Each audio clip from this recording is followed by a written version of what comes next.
तो कैसे हैं आप सभी लोग। एक बार फिर से स्वागत है आपका हमारे YouTube channel study with Yogesh में। आज आनी तो आपकी हिंदी की क्लास थी, लेकिन थोड़ा सा डिस्टरबेंस क्या कहें आप, थोड़ा सा बिजी शेड्यूल की वजह से मैं टॉपिक पे काम नहीं कर पाया, और इसलिए उस टॉपिक को बैलेंस करने के लिए मैं आपका इस हफ्ते 2 क्लासेस हिंदी व्याकरण की दे दूंगा। यानी आपका फ्राइडे तो मतलब सैटरडे तो है ही है, हो सकता है कि सैटरडे को आपकी दोनों क्लास हिंदी की आ जाए, लेकिन कैसे न किसी तरीके से मैनेज करके 2 क्लासेस आपकी हिंदी व्याकरण की इस हफ्ते आ जाएंगी। ठीक है, अब इतना टाइट शेड्यूल हुआ था कि हो सकता था कि आज क्लास ही ना आए, लेकिन उसको बैलेंस करने के लिए परीक्षा वाणी की उसकी नेक्स्ट क्लास आपके लिए मैंने बना दी है, और ये क्लास आपके लिए बहुत ज़्यादा बेनिफिट मतलब उन लोगों के लिए भी होगा जो नए बच्चे हैं, जिन्हें परीक्षा वाणी से समझने में दिक्कत होती है। और आप लोग बच्चों एक काम करना, जैसे मैं आगे मतलब ये परीक्षा वाणी कराता हूँ या इसके टॉप मेन फैक्ट, क्योंकि मैं बताता आपको फैक्ट हूँ, आप इन फैक्ट्स को क्या कर लेना है, स्टार्टिंग के जो वन लाइनर दिए हुए हैं परीक्षा वाणी में उससे तैयार कर लेना है। ठीक है, मतलब आप यहां पढ़ना, उसको वहां तैयार करना। मैं कोई लिखाता नहीं हूं, सिर्फ और सिर्फ समझाता हूं। देखिए पेज नंबर 91 के समथिंग होगा आपकी बुक में, उससे आगे उसके बाद आपका आता है प्रमुख लेख। क्या आता है? प्रमुख लेख। देखिए कौन कौन से लेख हैं। लेख मतलब कि जो हमारे मिले हैं, राज्य की विभिन्न स्थलों से कई प्रकार के शिलालेख यानी पत्थरों पे लिखे हैं, मंदिर लेख मंदिरों पे, गुहा भित्ति लेख जो गुफा वगैरह होती है उसकी दीवारों पे, ईंट लेख ईंट पे लिखे हैं, मूर्ति पिटिका लेख, त्रिशूल लेख, ताम्रपत्र लेख, मुद्रा लेख। यानी ओवरऑल कहीं ना कहीं उत्तराखंड में विभिन्न स्थानों पर ऐतिहासिक लेख मिले हैं। क्या मिले हैं? ऐतिहासिक लेख मिले हैं। और ये लेख क्या हैं, कैसे मिले, कहां कहां मिले, आपको वो देखना है। और इसमें प्रमुख क्या है? कालसी, लाखा मंडल, सिरोली मंडल एवं माणा आदि स्थानों पर शिलालेख मिले हैं। अब ध्यान से सुनना बच्चों, ये थोड़ा सा क्वेश्चन है शिलालेख। कालसी पे शिलालेख मिला है, ध्यान से समझना। ठीक है, ये छोटे छोटे पॉइंट को पार करता है। लाखा मंडल, लाखा मंडल, ठीक है, ये देहरादून वगैरह जिले की उस सीमा पे। सिरोली मंडल एवं माणा, सिरोली मंडल एवं माणा, सिरोली मंडल प्लस माणा, यानी ये ऐसी जगह हैं जहां पर क्या मिले हैं अपने आप में? शिलालेख। यानी शिलालेख। अब ध्यान से समझना, शिलालेख मतलब पत्थरों पे जो लेख लिखे गए हैं वो किन स्थानों से प्राप्त हुआ है? ये कालसी। अब कालसी से शिलालेख मिला है, ध्यान रखना, गुहा भित्ति लेख वगैरह नहीं मिला है, त्रिशूल लेख नहीं मिला है। यहां आपको ध्यान देना है कि इन पॉइंट्स पे कालसी, लाखा मंडल, सिरोली और मंडल एवं माणा, इसमें शिलालेख मिले हैं, जिसमें सबसे इंपोर्टेंट क्या है? कालसी का, अशोक का शिलालेख मोस्ट इंपोर्टेंट है। ठीक है, अशोक ने एक अभिलेख अपने राज्य की उत्तरी सीमा पर ईसा पूर्व 257 ईस्वी में कालसी, देहरादून के उत्तर में टॉस एवं यमुना के संगम पर। अब देखना है ये जो कालसी है ये किन 2 नदियों के संगम पे है, ये भी ध्यान रखना है। यमुना प्लस, ये सब जिला सीरीज में मैंने पढ़ाया था आपको, टोंस नदी। अब ठीक है, अब सबसे बड़ी चीज है इस बुक में, यहां पे जो मेरी है, आपकी किताब हाथ में कुछ अलग बुक हो सकती है, इसमें कालसी शिलालेख की जो 257 ईसा पूर्व में कालसी में स्थापित कराया था, यहां पर जो तिथि दी है, ध्यान से सुनना, ये फैक्ट की बात है, हो सकता है वहां पे अलग दिया हो। 257 दिया है इस वाले बुक में, और कहीं कहीं इसको 259 के आसपास दिया होगा।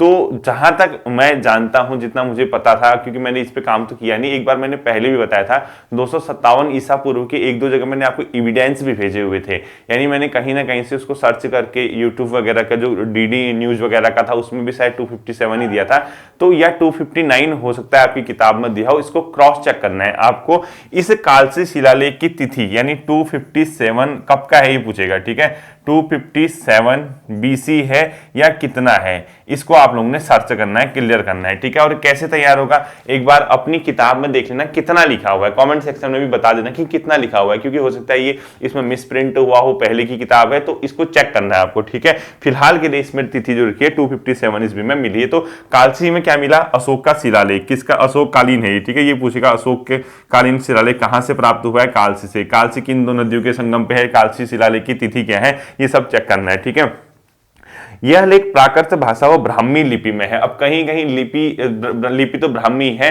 कहीं कहीं आपको प्राकृत भाषा और पाली भाषा कंफ्यूज होता है, वो एक ही चीज है, इतना परेशान होने की जरूरत नहीं है। इसी प्रकार से क्वेश्चन आएगा। ठीक है, किस भाषा का बताता है? प्राकृत भाषा इस किताब के हिसाब से, और लिपि कौन सी है? ब्राह्मी। ठीक है, ये सब चीज आपको चेक करना है, और ये आपकी किताब में एक बार चेक कर लेना कि क्या दिया हुआ है। इस अभिलेख में अशोक ने यह घोषणा की कि उसके राज्य में हर स्थान पर मनुष्य एवं पशु की चिकित्सा व्यवस्था कर दी, इसमें लोगों की हिंसा को त्यागना, अहिंसा को अपनाने की बात कही। बस अशोक कालीन, आपको क्या ध्यान रखना है, जो कालसी है वहां से क्या मिला है, शिलालेख मिला है। किसके काल का है, अशोक के काल का। किन नदियों के संगम पे है, किस जिले में है, किस टाइम पीरियड उसमें क्या लिखा है, किस भाषा व लिपि में है, ये चेक। अब देखो कई लोग क्या है इस इलाके से बिलोंग करते हैं, कहां से, कालसी वगैरह क्षेत्र से। उन लोगों ने ये भी देखा हुआ है कि कालसी का शिलालेख, जो मुझसे टेलीग्राम ग्रुप पे जुड़े हुए हैं, आप लोग मुझे उस शिलालेख की फोटो भेज देना, उसमें लिखा हुआ होगा या उसके बारे में कुछ डिटेल दी होगी कि कब के इस टाइम का है, किस लिपि में लिखा गया है, इसको ध्यान से आप लोग देखना, ठीक है।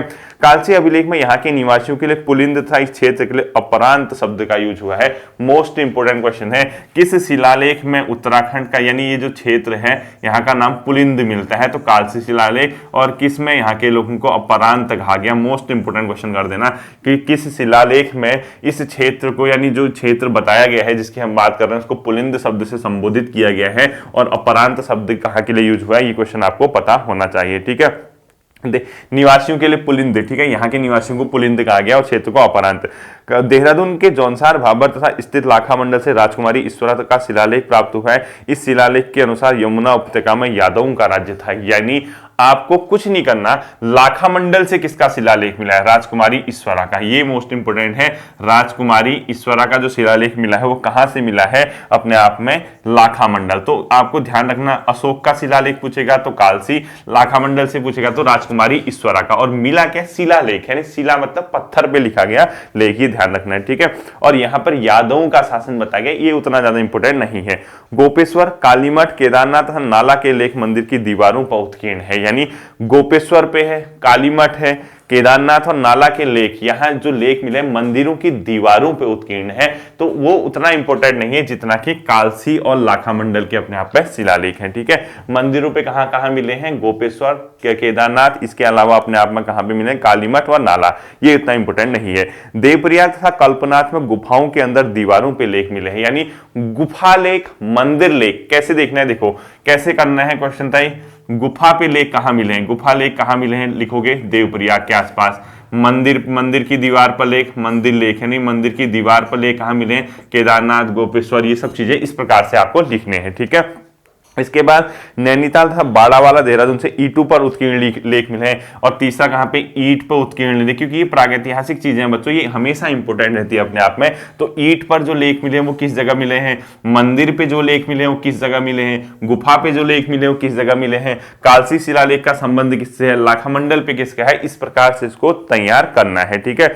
गोपेश्वर तथा बाड़ाहाट से त्रिशूल लेख मिले, मोस्ट इंपोर्टेंट है, हमेशा पेपर में आता है कि त्रिशूल लेख किन स्थानों से मिला है।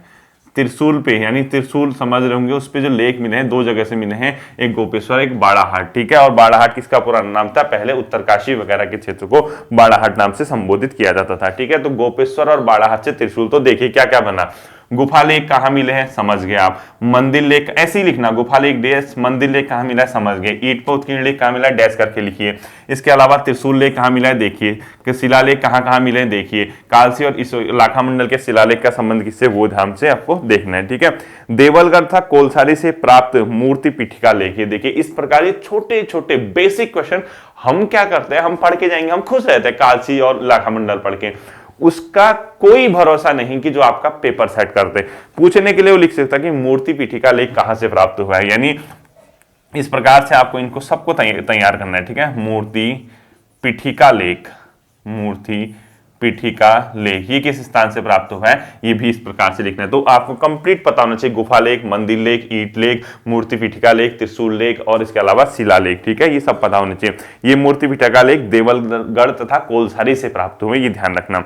गोपेश्वर के रुद्रसिंह मंदिर के त्रिशूल लेख में दो राजाओं नागपति नाग व अशोक चंद के लेख हैं। 6 से 7वीं सदी में नागपति नाग ने इस क्षेत्र को जीता था। 12वीं सदी में नेपाल के राजा अशोक चंद ने इस क्षेत्र को जीता। ये बहुत बार क्वेश्चन आया है कि 12वीं सदी में किस, मतलब जो त्रिशूल लेख है गोपेश्वर का, वहां पर नेपाल की किस शासक द्वारा विजय प्राप्त करने का वर्णन मिलता है। मोस्ट इंपोर्टेंट है, अशोक चंद का नाम है, ठीक है। तो हमेशा याद रखना कि जो 12वीं सदी का में गोपेश्वर त्रिशूल लेख बताता है वो किस नेपाली शासक के द्वारा इस क्षेत्र को विजित करने की बात कहता है, अशोक चंद का नाम याद रखना, इसको ऐसे ही, ठीक है। क्वेश्चन समझ लेना, जो गोपेश्वर त्रिशूल लेख है वहां पर 12वीं सदी में किस नेपाली शासक के विजय का वर्णन मिलता है, अशोक चंद, इसको ध्यान से सुनना। और इससे पहले जो गोपेश्वर के रुद्रसिंह मंदिर के त्रिशूल लेख में दो राजा नागपति नाग व अशोक चल्द के लेख है, यानी गोपेश्वर में रुद्रसिंह मंदिर है, वहां पर जो अपने आप में त्रिशूल लेख है उसमें दो राजा नागपति नाग व अशोक चल्द। अशोक चल्द के विजय का वर्णन तो यही है, साथ में साथ ही साथ कौन है, नागपति नाग। ठीक है, ये ध्यान रखना कि किन दो राजाओं का नाम मिलता है और अशोक चल्द जो नेपाली शासक था किसने यहाँ पे विजय प्राप्त की उसका वर्णन मिलता है 12वीं सदी में। प्रथम एवं द्वितीय सदी के कुषाण कालीन मुद्राएं मुनि की रेती तथा सुमाणी से मिली है। कुषाण कालीन मुद्राएं मतलब हुआ जब कुषाण लोग यहाँ पर शासन करते थे, उन्होंने जो मुद्राएं थी या उनके समय की जो मुद्राएं थी वो किन दो स्थानों से मिली हैं, वो मिली है आपकी मुनि की रेती ऋषिकेश के पास और सुमाणी। ठीक है, दो स्थान है जहां कुषाण कालीन मुद्राएं मिली हैं, एक मिली है मुनि की रेती, दूसरा कहां मिली है, सुमाणी। तो ध्यान रखना है, कितना बेसिक चीजें देखो, मुनि की रेती और सुमाणी से क्या मिला है आपका, कुषाण कालीन मुद्रा। गुफा लेख कहाँ मिले हैं, मंदिर लेख कहाँ मिले हैं, ईंट लेख कहाँ मिला है, मूर्ति पीठिका लेख कहाँ मिला है, गोपेश्वर त्रिशूल लेख में किन दो राजाओं का वर्णन है, कालसी शिलालेख कब का है, किस भाषा में, कहाँ मिला है, लाखा मंडल में किसका नाम है, इसके अलावा कौन कौन से शिलालेख हैं, त्रिशूल लेख में कहाँ से त्रिशूल के लेख मिले हैं। ठीक है, ध्यान से सुनना है। मोरध्वज स्तूप से तीसरी सदी का मुद्रा लेख मिला है, यानी जो मोरध्वज है, अब आपको ये नहीं पढ़ना है कि मोरध्वज का क्या मिला है, मोरध्वज कहाँ है, कोटद्वार का पहले नाम भी था, कोटद्वार के पास ही है, मोरध्वज कोटद्वार के इलाके को कहते थे, आपको ये ध्यान में रखना है। ठीक है, कार्तिकीपुर राजाओं के ताम्रपत्री लेख पांडुकेश्वर, कंडारा, चंपावत और बैजनाथ आदि स्थलों से मिले हैं।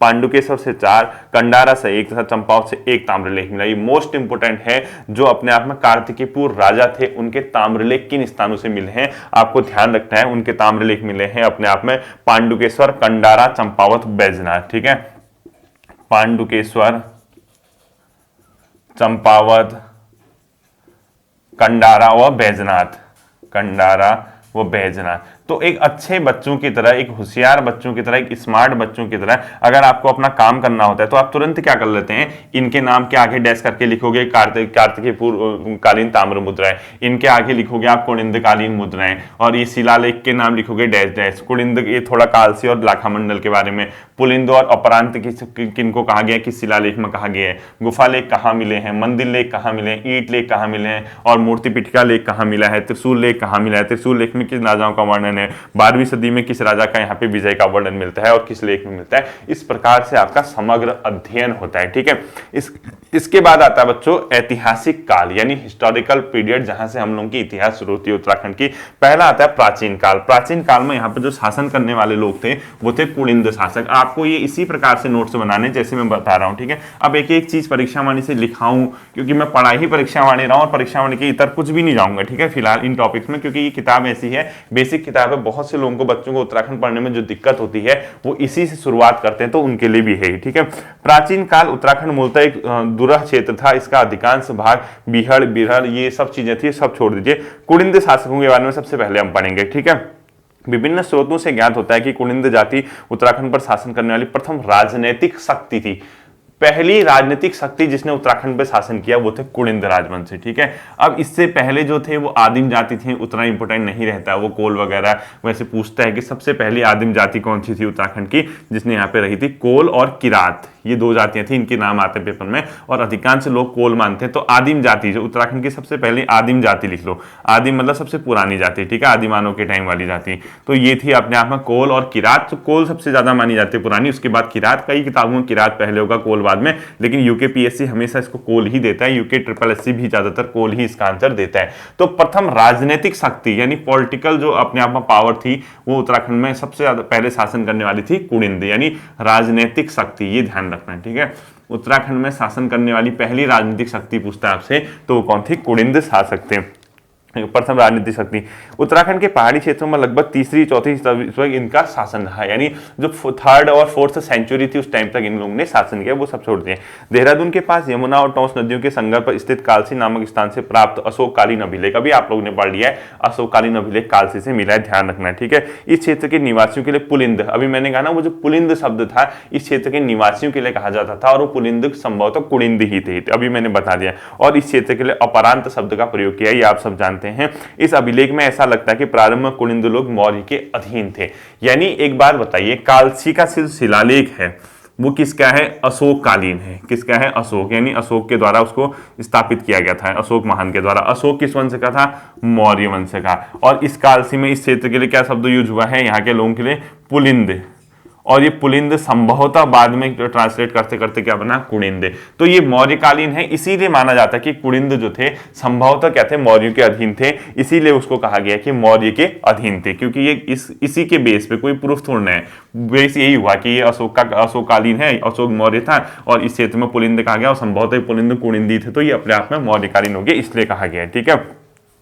प्रसिद्ध भूगोलविद्ता टालमी होना चाहिए था। टामली कुलिंद लोग दूसरी सदी ईसा में व्यास, गंगा और यमुना के ऊपरी क्षेत्र में फैले थे। ये सब छोड़ दीजिए, कुछ नहीं आता। ठीक है। कुलिंद वंश का शक्तिशाली शासक अमोघ भूति था। ये क्वेश्चन आता है। कुलिंद का सबसे शक्तिशाली जो शासक था अमोघ भूति उसका नाम था, ये ध्यान रखना है। ठीक है। कुलिंद वंश का सबसे शक्तिशाली जो शासक था अमोघ भूति था, ये पेपर में आता है। इसकी रजत एवं ताम्र मुद्राएं पश्चिम में व्यास से लेकर अलकनंदा तक तथा दक्षिण में सुनेत तथा बेहद तक प्राप्त हुई है। इन मुद्राओं के अग्रभाग पर देवी तथा मृग का अंकन तथा प्राकृत में राजा कुलिंद सम अमोघ भूति से महाराजा शब्द इस प्रकार से कुछ लिखा गया। तो ठीक है, इनका सबसे प्रतापी शासक, सबसे महान शासक जो माना जाता है वो कौन था? कुलिंद वंश का अमोघ भूति था, ये आपको पता होना चाहिए था। और इसकी रजत एवं ताम्र मुद्राएं पश्चिम में व्यास से लेकर अलकनंदा, यानी हर भाग में इनकी मुद्राएं मिली हैं। तो इसकी कौन कौन सी थी? रजत और ताम्र मुद्राएं थी।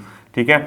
अब क्वेश्चन ऐसे नहीं पूछेगा कि कहां कहां, तो आपको ये पता है कि जब रजत एवं ताम्र मुद्राएं प्राप्त हुई हैं, अलकनंदा भी उसमें शामिल है, यमुना नदी का क्षेत्र भी शामिल है। तो कितना, खुद मैप सोचो, जैसे आपका ये यूके है, उत्तराखंड है, अलकनंदा आपके यहाँ बहती है, यानी आपका चमोली, रुद्रप्रयाग, श्रीनगर, पौड़ी होते हुए टिहरी की ओर आते हुए हरिद्वार की ओर, और अपने आप में जो दूसरी नदी बता रहा हूँ यमुना बहती है इस टाइप से, इस भाग से, उत्तरकाशी वगैरह से होते हुए।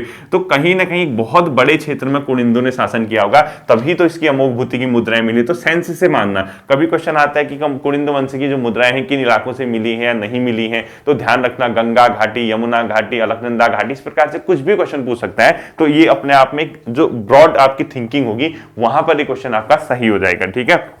इसके आगे क्या देता है वो देख लीजिए। प्रथम सदी ईसा में अमोघ भूति की मृत्यु के बाद शकों ने इनके मैदानी प्रदेशों पर अधिकार कर लिया। यानी जो शक थे, पहले कौन आए थे? कुलिंद का जो शासक था उसके बारे में थोड़ा दिया है। उसके बाद शक लोग आए थे, इनने मैदानी क्षेत्रों में शासन किया और शक संवत का प्रचलन था। सूर्य मूर्तियों एवं मंदिरों की उपस्थिति शकों के अधिकार की पुष्टि करते हैं। अल्मोड़ा के कोसी के पास स्थित कटारमल सूर्य मंदिर विशेष रूप से प्रसिद्ध है। यानी कहीं ना कहीं यहाँ पर उत्तराखंड में जो सूर्य मंदिर मिलते हैं, क्योंकि शक जो थे वो अपने आप में सूर्य के उपासक थे, तो सूर्य मंदिर हम किसका प्रमाण देते हैं? शक वंश का, यानी शक लोग ने यहाँ पे शासन किया था। ये सूर्य मंदिर इसी का प्रमाण है। और ये बताता है कि अल्मोड़ा के कटारमल का सूर्य मंदिर बहुत फेमस है। कटारमल का सूर्य मंदिर किन लोगों द्वारा बनाया गया है? अपने आप में शकों के प्रमाण की पुष्टि करता है। कटारमल सूर्य मंदिर किस जिले में, अगर क्वेश्चन आता है तो अल्मोड़ा। और कटारमल में किसका मंदिर है? कई बार क्वेश्चन आता है, ये सूर्य का मंदिर है। तो सूर्य मंदिर यहाँ पे किनके होने का प्रमाण देता है। अगर मैं ही कुछ बनाऊं, मैं आपसे नेक्स्ट हफ्ते ये क्वेश्चन पक्का दूंगा, अगले हफ्ते, कि उत्तराखंड में कौन सा एक मतलब वंश था जो सूर्य मंदिर की वजह से यहाँ पर उनके उपस्थिति के प्रमाण मिलते हैं। शक, कुलिंद, इस प्रकार से कुछ भी मैं क्वेश्चन दे सकता हूं, ध्यान रखना। ठीक है। इसके बाद देखिए, अल्मोड़ा से प्राप्त कुलिंद मुद्राओं पर आसेक, गोमित्र, हरदत्त, शिवदत्त आदि राजाओं के नाम अंकित है। यानी कहीं ना कहीं कुलिंद लोगों की जो मुद्राएं हैं वो अल्मोड़ा से भी प्राप्त हुई। अब सोचिए, अलकनंदा घाटी से भी प्राप्त हुई, यमुना घाटी से भी प्राप्त हुई, अल्मोड़ा से भी प्राप्त हुई। तो अपने आप में पूरी थिंकिंग सोचिए, उत्तराखंड का जो कितना बड़ा भाग ऐसा था जो कुलिंदों ने वहां शासन किया होगा, क्योंकि इतने भागों से मुद्राएं मिलना अपने आप में विशेष रूप से क्या है, सोचने वाला विषय है। तो अल्मोड़ा से प्राप्त मुद्राओं, और पहले तो क्वेश्चन ध्यान रखना कि अल्मोड़ा से किन लोगों की मुद्राएं मिली हैं, अल्मोड़ा से विशेषकर किन लोगों की मुद्राएं मिली, ये याद रखना है, कुलिंद, एक क्वेश्चन। ठीक है। और दूसरा आपको ये याद रखना है कि इनमें किन कुलिंद शासकों के नामों का उल्लेख है। उनका नाम है आसेक, गोमित्र, हरदत्त और शिवदत्त। इनके आपको नाम नोट कर ले, तो पूरे इसको नोट कर लो। इसके आगे देखिए, आप लोग समझ आ गया होगा किन लोगों के नाम है, आसेक, गोमित्र, हरदत्त, शिवदत्त। अब कई लोग इसको क्या करते हैं, रटने में लगे रहते हैं। बच्चों किताब देखो, किताब पढ़ना ठीक है, और मैं तो आप लोगों से कहूंगा अभी समय है, शॉर्ट नोट से जैसे मैं आपके बना रहा हूं, जिस प्रकार से मैं आपसे कह रहा हूं कि ये पॉइंट नोट कर लीजिए, ये आपके लिए बहुत ज्यादा फायदेमंद सिद्ध हो सकता है अगर आप इस प्रकार से को लेके चलोगे। क्योंकि देखो, अगर आप किताब से ही पढ़ोगे कल भूल जाओगे, परसों भूल जाओगे। तो एक बार क्या करो, अपना शॉर्ट नोट्स बनवा लो, अपनी कॉपी खोलो, उसमें ट्राई करो कि आप लोग शॉर्ट नोट्स बना रहे हैं, और उस शॉर्ट नोट्स के माध्यम से आप आगे को क्या करेंगे, अध्ययन करेंगे। ठीक है। तो ध्यान रखना है। तो अल्मोड़ा अल्मोड़ा से किन की मुद्राएं प्राप्त हुई? कुनिंद की। और उन मुद्राओं में किन लोगों के नाम अंकित है अगर पूछता है तो आ से गोमित्र, हरदत्त, शिवदत्त। तो किसका नहीं है क्वेश्चन आएगा, 3 इसका नाम दे देगा, एक कोई इधर उधर का दे देगा। ठीक है। शकों के बाद प्रथम सदी के उत्तरार्ध में राज्य के तराई वाले भाग कुषाणों ने अधिकार कर लिया। वीरभद्र, ऋषिकेश, ठीक है, क्योंकि वीरभद्र ऋषिकेश में, ठीक है, मोरध्वज कोटद्वार के पास और गोबिषाण काशीपुर से पर्याप्त मात्रा में कुषाणकालीन अवशेष मिले। अब देखिए कितना इजीली चीजों को समझना है। आपने जब इसके प्राचीन लेख पढ़े, उसके बाद जब यहाँ पर आप राजनीतिक शक्ति के बारे में थोड़ा सा आपने अध्ययन शुरू किया था, अब प्रमाण नहीं मिले, प्रमाण हल्के फुल्के मिले हैं, कोई प्रूफ नहीं, इतना भी नहीं है कि क्या थे। ठीक है, देखो जैसे आपने क्या कहा, आपने कहा कि यहाँ पे सबसे पहले कुनिंदा आए थे, उसके बाद मैदानी भागों में शक लोगों ने क्या किया था, शासन किया था, उसके बाद कुषाण। अब आपको इनके बारे में कैसे पता चल रहा, इनके बारे में पता चल रहा सूर्य मंदिर से, ये प्रमाण दे रहे हैं क्या, सूर्य मंदिर। और एक दो एग्जाम्पल हैं, इनकी मुद्राएं क्या हुई हैं, अलग अलग जगह से मुद्राएं प्राप्त हुई हैं, अल्मोड़ा है, अलकनंदा घाटी, यमुना घाटी। कुषाण कालीन भी यहाँ पर अवशेष मिले हैं तराई के भागों में, जिसका प्रमाण 2-3 जगह से मिलता है। क्या क्या मिलता है, एक तो वीरभद्र, और ये किसको कहा जाता है, वीरभद्र अपने आप में ऋषिकेश के इलाके को, ठीक है। और दूसरा कहाँ मिला है, गोबिषाण, गोबिषाण किसको कहा जाता है, काशीपुर को। और तीसरा मोरध्वज का इलाका, ये बोला जाता है कोटद्वार को। तो ये 3 के 3 चीजें आपको ध्यान में रखनी है कि जो वीरभद्र है वो किसको कहा गया, ये क्वेश्चन पूछते हैं पेपर में, ठीक है। यानी आपको ध्यान ये रखना है कि जो वीरभद्र वगैरह का इलाका है, या अपने आप में गोबिषाण है, गोबिषाण, या अपने आप में तीसरा कौन सा नाम बताया था मैंने, मोरध्वज, ये किन के इनके नाम है, या पहले किन किन क्षेत्रों को कहा जाता था, ये कहा जाता था कोटद्वार को, ये कहा जाता था काशीपुर को, ये बहुत आया पेपर में, ठीक है, काशीपुर को। और ये ऋषिकेश का इलाका, ये ऋषिकेश में है, ठीक है। ये 3 के 3 है। और ये किन के, यहाँ पर किस चीज का प्रमाण मिला है कि हाँ इन इलाकों में किसने शासन किया था, कुषाण कालीन लोगों ने यहाँ शासन किया था, यहाँ से अवशेष मिले हैं। तो क्वेश्चन क्या पूछेगा, इनमें से किन जगहों से कुषाण कालीन अवशेष मिले हैं, वीरभद्र, मोरध्वज और गोबिषाण, या अपना बाड़ाहाट। तो वहां बेहोश होना तय है अगर घर में ढंग से नहीं पढ़ोगे तो, ठीक है। कुषाणों के पतन के समय यहाँ कुछ नए राजवंश यथा गोबिषाण, काशीपुर नाम भी दिया। देखो कालसी पर लाखा मंडल स्थापित हुए, और साथ ही कुनिंद भी कुछ क्षेत्र में शासन करते थे, ठीक है, कुनिंद ने शासन किया वाली बात। कुनिंद के समकालीन योधेय शासकों की मुद्राएं जौनसार, भाबर यानी देहरादून था, कालो डांडा, पौड़ी से मिली। यानी इसी टाइम पीरियड में जब कुषाण शासन कर रहे थे, इनके साथ साथ प्लस कर देना योधेय लोग भी यहाँ पर शासन करते थे। और योधेय जो मिले हैं, इनके जो मुद्राएं मिली हैं किन क्षेत्रों से मिली हैं, एक तो अपने आप में जौनसार, भाबर, जौनसार का क्षेत्र, ठीक है, यानी जो देहरादून का इलाका है, साथ साथ कालो का डांडा, यानी अपने आप में कौन सा, पौड़ी का क्षेत्र, कालो डांडा यानी पौड़ी। इन क्षेत्रों से किनके प्रमाण मिलते हैं, कालो डांडा, यहां से किसका प्रमाण मिलता है अपने आप में कि हाँ यहाँ कुषाणकालीन लोगों ने भी शासन किया था, मतलब योधेय ने, इसी के समकालीन, ठीक है। बाड़ावाला यज्ञ वेदिका, इसके बाद देखिए, का निर्माण सीलवर्मन नामक राजा ने कराया था। सीलवर्मन को कुछ विद्वान कोडिंद तो कुछ योधेय मानते। तो कौन था, क्या था, ये क्वेश्चन पूछा गया है। बाड़ावाला यज्ञ वेदिका किस सदी का है और किसने इसका निर्माण कराया था, तो सीलवर्मन ने इसका निर्माण कराया था, बाड़ावाला यज्ञ वेदिका, बाड़ावाला यज्ञ वेदिका, इसको मोस्ट इंपोर्टेंट कर देना, ठीक है। इसका जो निर्माण कराया था वो किसने कराया था, सीलवर्मन का है। सीलवर्मन ब्रैकेट में कर दो 3rd AD, ठीक है। तीसरी सदी में किसने कराया था, 3rd AD है ना, तीसरी सदी में इसने कराया था, ये याद होना चाहिए। कुछ इतिहासकारों के अनुसार आगे चलकर कुनिंद लोगों ने कर्तपुर राज्य की स्थापना की थी, जिसमें उत्तराखंड, हिमाचल प्रदेश और रोहिलखंड का उत्तरी भाग सम्मिलित है। छोड़ दीजिए, कुछ नहीं करना इससे। समुद्रगुप्त के प्रयाग प्रशस्ति में कर्तपुर राज्य में गुप्त साम्राज्य की उत्तरी सीमा पर स्थित एक अधीन राज्य बताया गया। यानी आपको यहां से क्वेश्चन जीएस की दृष्टि से रखना है कि जो प्रयाग प्रशस्ति, प्रशस्ति मतलब एक प्रकार का लेख, ठीक है। तो प्रयाग प्रशस्ति का संबंध किससे, समुद्रगुप्त से। ये मोस्ट इंपोर्टेंट क्वेश्चन है। और प्रयाग प्रशस्ति की रचना किसने की, हरिसेन ने। ये जीएस का क्वेश्चन है, इसको यहीं पे लिख लो। प्रयाग प्रशस्ति की रचना किसने की, हरिसेन ने की थी। ये इसका दरबारी कवि था, किसका, समुद्रगुप्त का। और प्रयाग प्रशस्ति में किस शासक का नाम, मतलब किसके वर्णन मिलता है, अपने आप में समुद्रगुप्त का, ठीक है। प्रयाग प्रशस्ति, तो आप लोग ये ध्यान रखना है, ठीक है। प्रयाग प्रशस्ति में किसका उल्लेख मिलता है, समुद्रगुप्त का। और ये प्रयाग प्रशस्ति किसके द्वारा रचित है, हरिसेन की। हरिसेन ने ये समुद्रगुप्त का इसमें क्या किया है, वर्णन किया है। तो आपको अभी जीएस की दृष्टि से ये वाला पॉइंट है, आपको यहां रखना होगा ध्यान, ठीक है। इसके बाद देखिए 5वीं सदी के उत्तरार्ध में नागू ने कर्तपुर के कुनिंद राजवंशी की सत्ता समाप्त कर उत्तराखंड पर अधिकार कर लिया। यानी योधेय के बाद जो आपका कुनिंद कर्तपुर जो भी थे, उसके बाद कहीं ना कहीं यहाँ पर कौन आए, नाग लोग ने यहाँ पर शासन किया था, ठीक है।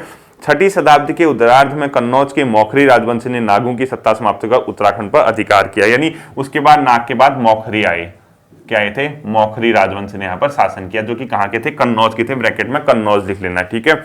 इसके बाद देखिए मौखरी वंश के अंतिम शासक ग्रहवर्मा की हत्या हो जाने के बाद मौखरी राज्य उसके बहनोई थानेश्वर नरेश हर्षवर्धन के अधीन हो गया।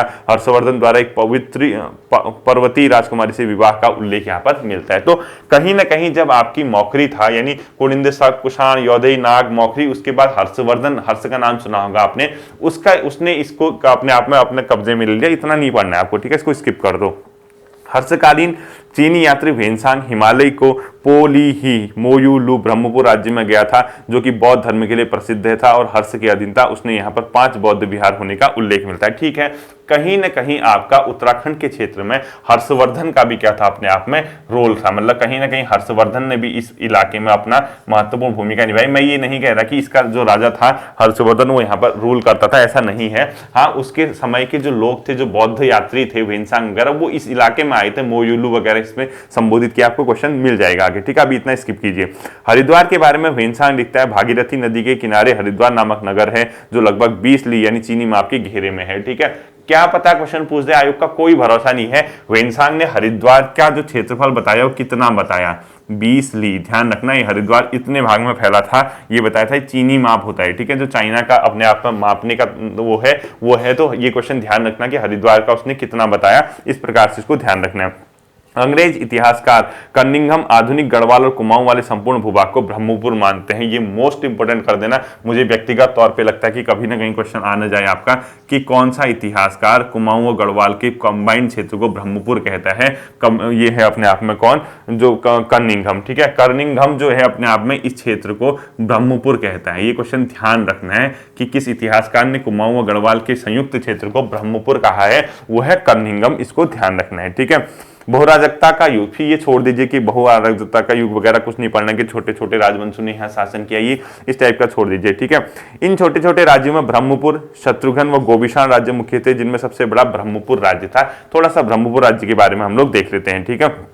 6ठी शताब्दी में ब्रह्मपुर में पौरवों का शासन था। इस वंश के प्रमुख शासकों में विष्णुवर्मन प्रथम, वृषवर्मन, अग्निवर्मन, द्युतिवर्मन था, विष्णुवर्मन द्वितीय का नाम आता है। यानी कहीं ना कहीं इस क्षेत्र में ब्रह्मपुर के शासकों ने भी शासन किया था। आपको खाली ये पता होना चाहिए कि हाँ, ब्रह्मपुर लोगों ने भी शासन किया। ब्रह्मपुर एक राज्य हुआ करता था उत्तराखंड में। शासकों के नाम छोड़ दो, क्योंकि ये वर्मन है, खुद ही टिक लगा देना कि हाँ, वर्मन वाले क्या थे, सब ब्रह्मपुर वाले थे, और कुछ नहीं करना है आपके इसमें, ठीक है। इसके बाद देखिए क्या दे रहा है, इस विघटन काल में उत्तराखंड पर कई बाह्य आक्रमण भी हुए बता रहा है, और चौहान नरेश विग्रह राज ने आक्रमण कर दक्षिणी उत्तराखंड में तथा तोमर राजाओं के पूर्वी उत्तराखंड में कुछ भाग पर कब्जा कर लिया। ये सब कहानी है, आपको इतना नहीं पढ़ना है। इसके बाद जो आता है आपका, वो आता है कार्तिकपुर कत्यूरी वंश, जो कि मोस्ट इंपोर्टेंट है, ठीक है। इसी को क्या बोला गया, कार्तिकपुर या कत्यूरी, कार्तिकेयपुर और कत्यूरी, और ये मैं उत्तराखंड की हिस्ट्री में आपको पढ़ा चुका हूं, ठीक है। कार्तिकपुर या कत्यूरी उत्तराखंड की हिस्ट्री का एक पार्ट होगा, देखना कार्तिकपुर या कत्यूरी राजवंश, उसको मैंने वहां पढ़ा दिया, तो मैं आपको यहाँ पे लिखूंगा नहीं, आप सिर्फ पॉइंट हाईलाइट कर लेना है, ठीक है। हर्ष की मृत्यु के बाद उत्तराखंड में उत्पन्न अराजकता की स्थिति को समाप्त 700 ईस्वी में कार्तिकपुर राजवंश की स्थापना के साथ हुई, ठीक है। कार्तिकपुर राजवंश की स्थापना 700 ईस्वी में। शुरू के लगभग 300 वर्षों तक इस राजवंश की राजधानी जोशीमठ, ये क्वेश्चन आता है, कार्तिकपुर वंश की राजधानी कहाँ थी स्टार्टिंग में, जोशीमठ। सुन लेना, डबल स्पीड में कर लो, मेरी आवाज अब थोड़ा सा तेज हो जाएगी, स्पीड कर दूंगा, जल्दी से इसको कंप्लीट करते हैं, ठीक है। जोशीमठ कहां पड़ता है, चमोली में। प्रारंभ में किसकी राजधानी थी, कार्तिकपुर, ये मैंने चैप्टर कराया हुआ है क्योंकि, ठीक है, कार्तिकपुर नामक स्थान पर थी। बाद में इसकी राजधानी अल्मोड़ा की कत्यूर घाटी में बैजनाथ यानी बागेश्वर में कर दी गई। किसकी राजधानी पहले कार्तिकपुर यानी जोशीमठ में थी, बाद में बैजनाथ कर दिया। कार्तिकपुर ने बाद में कहां शासन किया, इस प्रकार से क्वेश्चन आता है। इनकी 2 राजधानी, पहले जो अपने आप में जोशीमठ के पास थी, और बाद में उसको कहां कर दिया गया था, बैजनाथ बागेश्वर में कर दिया गया था, ध्यान रखना, ठीक है। 700 से 1330 ईस्वी तक इस राजवंश के 3 से अधिक परिवार वंशों ने यहाँ पर शासन किया था। मैंने अच्छे से बताया था आपको ये क्या क्या है। इस राजवंश का इतिहास इनके बागेश्वर, कंडारा, पांडुकेश्वर और बैजनाथ आदि स्थानों से प्राप्त कुटिला लिपि से प्राप्त ताम्र लेखों पर आधार है, ठीक है। यानी इनकी जो ताम्र लिपि है, किस ताम्र वो मिले हैं इनकी, वो किस लिपि में है, कुटिला लिपि में, ध्यान रखना। और अभी थोड़ी देर पहले मैंने इनके लेख बताए हैं कहां से मिले हैं, बैजनाथ, बागेश्वर, चंपावत, कंडारा। मोस्ट इंपोर्टेंट है, किन लोगों के मिले हैं, कार्तिकपुर के, ये ध्यान रखना, ठीक है। इस राजवंश को उत्तराखंड का प्रथम ऐतिहासिक राजवंश किसको माना जाता है उत्तराखंड में, कार्तिकपुर को। और प्रथम राजनीतिक शक्ति किसको माना जाता है, कुनिंद को। ध्यान सुनना, ठीक है। प्रथम ऐतिहासिक राजवंश माना जाता है कार्तिकपुर को, इंपोर्टेंट कर देना। अंग्रेज इतिहासकार एटकिंसन के अनुसार कार्तिकपुर राज्य की सीमा उत्तर में तिब्बत कैलाश, पश्चिम में सतलज, पूर्व में गंडक नदी था, दक्षिण में इतने तक थी। पता है कि आपको बहुत बड़े क्षेत्र में फैली थी, छोड़ दीजिए। बागेश्वर लेख के अनुसार इस राजवंश के प्रथम परिवार का प्रथम राजा बसंत देव था, यानी कार्तिकपुर के 3 वंशजों ने यहाँ पे शासन किया। तो क्वेश्चन ऐसे ही बनाना, कार्तिकपुर वंश की कितने अलग अलग पीढ़ियां हुई थी, 3 वंश के। प्रथम वंश का प्रथम शासक कौन था? बसंत देव। ये पता कर लेना कि कार्तिकपुर राजवंश के प्रथम वंश का संस्थापक कौन था? बसंत देव था। वह परम भट्टारक महाराजा धीराज परमेश्वर की उपाधि धारण करता था। उसने बागेश्वर के समीप एक मंदिर के स्वर्णेश्वर नामक ग्राम दान में दिया था। मोस्ट इंपोर्टेंट क्वेश्चन है, किसने एक स्वर्णेश्वर नामक गांव बागेश्वर के समीप दान दिया है? वो है बसंत देव, ठीक है। मोस्ट इंपोर्टेंट है, स्वर्णेश्वर नामक गांव दान देने वाला कार्तिकपुर राजा कौन था? बसंत देव। ध्यान रखना इसको, ठीक है। बागेश्वर लेख में राजा बसंत देव के बाद शासन का जो अगला मिलता है उसका स्पष्ट शासक का नाम स्पष्ट नहीं है, लेकिन उसके बाद खरपर देव आया। छोड़ दीजिए, खरपर देव कुलीन ये कार्तिकपुर राजवंश का था, इतना पता है, क्रम छोड़ दीजिए आपको, ठीक है। कश्मीरी इतिहास का कलहण की राजतरंगिणी पुस्तक में कश्मीरी राजा ललितादित्य मुक्तापीठ द्वारा गढ़वाल क्षेत्र को जीतने का उल्लेख है। संभवतः इसी समय खरपर देव कार्तिकपुर कब्जा कर नए वंश की स्थापना की थी। यानी आपको ये राजतरंगिणी में किसका वर्णन है? जीएस का क्वेश्चन है। जैसे यहाँ लिखा है ना राजतरंगिणी, ये किसने लिखी है? कलहण ने लिखी है। और एक क्वेश्चन पूछा जाता है कि राजतरंगिणी में किस जगह का उल्लेख मिलता है? तो कश्मीर का इतिहास मिलता है। ध्यान रखना, जीएस में क्वेश्चन पूछेगा राजतरंगिणी में किस राज्य का, कहां के इतिहास के बारे में जानकारी मिलती है? कश्मीर के। और राजतरंगिणी किसके द्वारा लिखी गई है? कलहण के द्वारा। मोस्ट इंपोर्टेंट है, ठीक है। राजा खरपरदेव कन्नौज के राजा यशोवर्मन का समकालीन था। इसके पश्चात उसका पुत्र कल्याण राज शासक बना, जिसकी पत्नी का नाम महारानी लद्दा देवी। जो भी है छोड़ दीजिए, इतना नहीं पढ़ना आपको। खरपरदेव वंश का अंतिम शासक उसका पोता त्रिभुवन राज था। इसने भी परम भट्टारक महाराजा धीराज परमेश्वर की उपाधि धारण की। त्रिभुवन राज द्वारा किसी किरात पुत्र के साथ संधि करने और व्याघ्रेश्वर देवता के मंदिर को भूमिदान की चर्चा बागेश्वर लेख में की गई है। ये भी ध्यान रखना है, ठीक है। व्याघ्रेश्वर देवता के मंदिर को भूमिदान किसके द्वारा दिया गया था? त्रिभुवन राज के द्वारा। मोस्ट इंपोर्टेंट कर देना, इसका प्रमाण मिलता है। व्याघ्रेश्वर देवता के मंदिर को भूदान देने वाला कौन था अपने आप में? जो इसका नाम क्या है? त्रिभुवन राज था, ठीक है। ये पॉइंट ध्यान रखना। इसके बाद आता है नालंदा अभिलेख। वे बंगाल में के पाल शासक धर्मपाल द्वारा गढ़वाल पर आक्रमण करने की चर्चा है। संभवतः इस आक्रमण के बाद कार्तिकपुर राज्य में खरपरदेव वंश के स्थान पर निम्बर वंश की स्थापना हुई। निम्बर के ने पालू से संधि की। यानी आपको टोटल मिला के 3 वंश के नाम याद रखने हैं कि इनमें से कौन सा कार्तिकपुर राजवंश से संबंधित नहीं है। एक खरपरदेव वंश था, एक निम्बर वंश था और एक प्रथम वाला जो था उसको। ये तीनों वंशजों के नाम आपको पता होने चाहिए, इसको ध्यान रखना, ठीक है। निम्बर शैव मतावलंबी थे, ठीक है। शैव यानी शिव को मानते थे। यहाँ से जीएस में नहीं आता। यहाँ उसने जागेश्वर में विमानों का निर्माण करवाया था। ये थोड़ा सा ध्यान रखना, क्योंकि जागेश्वर वगैरह के जो मंदिर हैं अपने आप में शैव मंदिर है, शिव के मंदिर है, शिवधाम है, तो वहां पे जो अपने आप में विमानों का निर्माण करवाया था और किसने कराया था? निम्बर शासकों ने। निम्बर के बाद उसका पुत्र इष्टगण देव शासक बना। कार्तिकपुर राजवंश का यह पहला ऐसा शासक जिसने समस्त उत्तराखंड को एक सूत्र में बांधने का काम किया। यानी उसने क्या किया? पूरे उत्तराखंड को यूनाइट यानी यूनिटी दिखाने की कोशिश की, कंबाइन करने की कोशिश किया। ऐसा पहला शासक कौन था? इष्टगण देव। इसको ध्यान में रखना है, ठीक है। यह भी अपने पिता की भांति शैव मत, ठीक है, शैव वाले थे, ऐसा कुछ नहीं पूछना है आपको। इष्टगण के बाद उसका पुत्र ललित सूरदेव शासक बना। पांडुकेश्वर के ताम्रपात्र में से कालिका कलंक पंख में मग्न धरती के उद्धार के लिए 12 अवतार बताए गए। मोस्ट इंपोर्टेंट क्वेश्चन है और ये मोस्ट इंपोर्टेंट शासक है ललित सूरदेव। किसके धरती के उद्धार के लिए 12 अवतार बताया गया है? ललित सूरदेव को। मोस्ट इंपोर्टेंट क्वेश्चन कर देना कि किस शासक को धरती के उद्धार के लिए 12 अवतार बताया गया? ललित सूरदेव। और कहां बताया गया? पांडुकेश्वर ताम्रलेख में। मोस्ट इंपोर्टेंट करना है, ठीक है। पांडुकेश्वर ताम्रलेख में ललित सूरदेव के बाद उसके पुत्र भूदेव के राजा बनने का उल्लेख है। इसने बौद्ध धर्म का विरोध किया था, बैजनाथ मंदिर का निर्माण में सहयोग किया, ठीक है। तो ये छोड़ दीजिए, क्रम आपको एक मेन जो राजा हैं, मेन आपके जो स्टेप दिए हैं परीक्षावाणी के अनुसार वो लिखना है। जैसे ब्रह्मदेव, खरपरदेव, इष्टगण देव, इस प्रकार के 4-5 शासकों का क्रम लिख लेना, ठीक है। इच्छर देव ने इसके बाद क्या दिए है? देखिए, बालेश्वर एवं पांडुकेश्वर से प्राप्त ताम्रलेखों के अनुसार सलोड़ादित्य के पुत्र इच्छरदेव ने सलोड़ादित्य वंश की स्थापना की। किसने की थी? सलोड़ादित्य वंश से इच्छरदेव ने की थी। बात खत्म, ठीक है। थोड़ा इच्छरदेव के बारे में संस्कृत में श्लोक वगैरह दे रहा है, यहाँ कुछ नहीं आता। इसके बाद देखिए, इच्छरदेव के बाद इस वंश के क्रमशः देशदेव, पद्मदेव, सुभिक्षिराज देव। सिर्फ और सिर्फ इतना याद रखना कि इसका एक मतलब नाम क्या है, इनके शासकों के क्या क्या है, इष्टगण देव किन वंशों से संबंधित है, यही क्वेश्चन आएगा। और थोड़ा सा एक क्रम लिख लेना, जो मैंने आपको पहले भी कहा था, जब मैंने आपको इतिहास में ये चैप्टर पढ़ाया होगा, चेक कर लेना, हिस्ट्री में ये चैप्टर पढ़ाया हुआ है, इतना आपको ध्यान रखना है, ठीक है। आगे चलकर कच्यूर घाटी में संविदेव एवं आसंतिदेव वंश की स्थापना हुई थी, ये छोड़ दीजिए। इस वंश का अंतिम शासक पूछता है क्वेश्चन कि कच्यूरी वंश का अंतिम शासक कौन था? ब्रह्मदेव था, जो कि एवं अत्याचारी एक कामुक शासक था। प्रजा उसके अत्याचारों से त्रस्त थी। जागरू में इसे वीरमदेव कहा गया। ठीक है, इस वंश का अंतिम शासक क्या था और जागरू में उसको किस नाम से संबोधित किया गया, इतना पता होना चाहिए। इतिहासकार लक्ष्मीदत्त जोशी के अनुसार कार्तिकेयपुर राजा मूलतः अयोध्या के थे।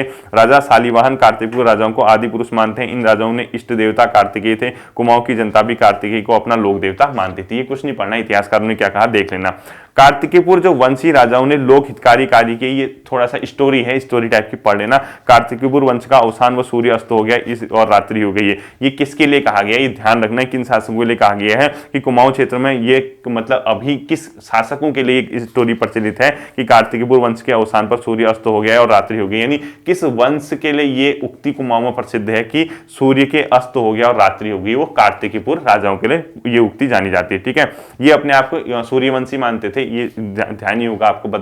बद्रीनाथ ये बद्री इतिहासकार बद्रीदत्त पांडे भी इनको सूर्यवंशी मान रहे हैं, इतना याद रखना। ठीक है, इन शासकों की राजभाषा पता होनी चाहिए कि अब लैंग्वेज तो पता होनी चाहिए क्या है। संस्कृति थी, पाली में इनकी क्या थी, भाषा पाली थी। राजभाषा संस्कृति थी, लोक भाषा पाली थी और इनका धर्म राज्य था। इन राजाओं को लोकोपयोगी बहुत से कार्य किए। इनका राज्य पुलों का निर्माण, सालों का निर्माण, वो कुछ नहीं।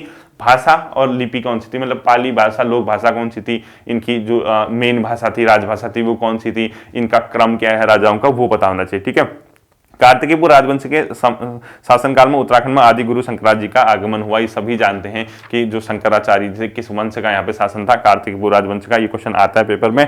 बौद्ध धर्म के प्रभाव को समाप्त करने के लिए उन्हें हिंदू धर्म की पुनर्स्थापना की महत्वपूर्ण भूमिका निभाई। इसी क्रम में बद्रीनाथ तथा केदारनाथ मंदिरों का पुनरुद्धार कराया और ज्योतिर्मठ की स्थापना की।